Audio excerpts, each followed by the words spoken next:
Let us start ratio and proportion.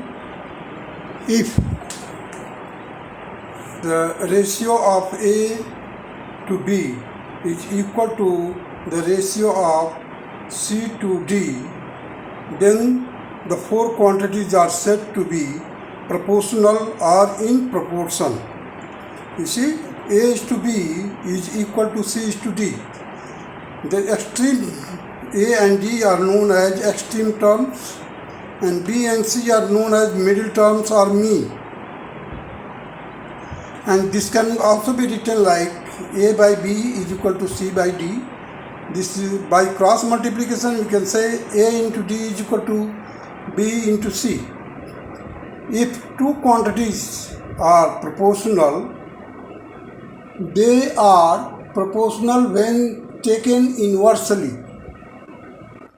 That is known as invertendo. You see, if A is to B is equal to C is to D, it can be written as A by B is equal to C by D. Therefore, if you divide 1 upon 1 divided by A by B, or 1 upon A by B is equal to 1 upon C divided by D, 1 upon C by D.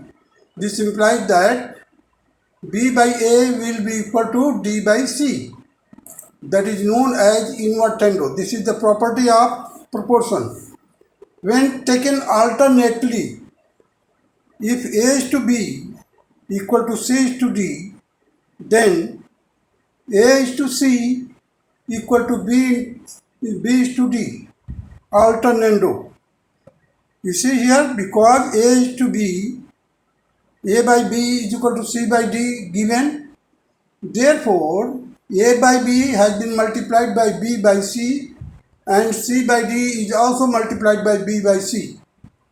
You see here, the B and B will be cancelled. We are left with A by C. In this side, this C and C will be cancelled. We are left with B by D. So A by C is equal to B by D. This implies that A is to C is equal to B is to D. This property is known as alternando. Now third, if A is to B equal to C is to D, this implies that A plus B by B is equal to C plus D by D, and this property is known as componendo.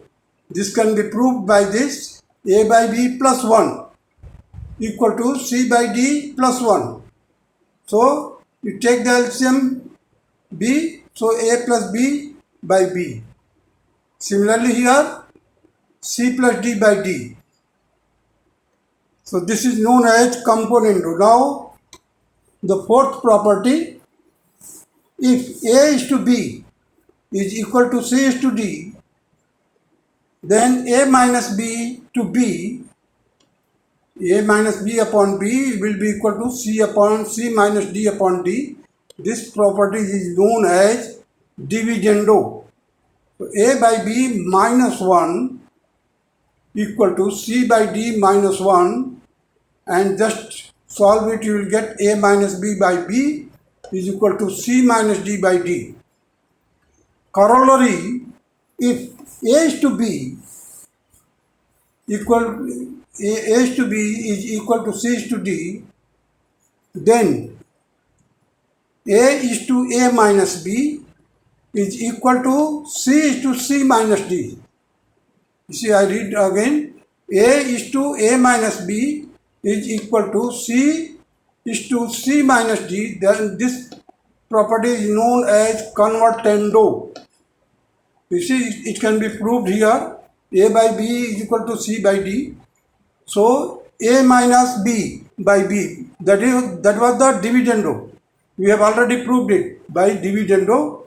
A minus B by B, C minus D by D. You see, B upon A minus B. B upon A minus B will be equal to D upon C minus D by invertendo. And again it has been multiplied by B upon A minus B into A by B. This side and this side d upon c minus d is equal to into c minus c by d, that is equal to a upon a minus b, that will be equal to c upon c minus d. This property is known as convertendo. Now you see, if a is to b equal to c is to d, then a plus b ratio to a minus b will be equal to c plus d is to c minus d. This property is known as componendo and dividendo. How it can be done? You see, by first of all componendo, this part you see a plus b by b and c plus d by d, and dividendo, that is a minus b by b, c minus d by d. You divide componendo by dividendo, you will get the formula. You can say that a plus b by a minus b will be equal to c plus d upon c minus d. This property is known as componendo and dividendo. Now there is a K method also. Somewhere we have to use it, or if it is required, then you can use it also. That is a by b is equal to c by d is equal to k. Then a will be equal to bk, c will be equal to dk. If a by b is equal to c by d is equal to e by f, then each of the ratio can be expressed in bracket. You see, p into a power n, p into a की power n plus q c की power n plus r e की power n upon p b की power n plus q d की power n plus r f की power n whole raised to power 1 by n, where p, q, r, n are any quantities. Corollary, if p is equal to q is equal to r is equal to 1, at that time a by b equal to c by d is equal to e by f, that will be equal to a plus c plus e whole divided by b plus d plus f, means the sum of the numerator divided by sum of the denominator. These properties are very important to solve. Before solving, you have to go through it in details.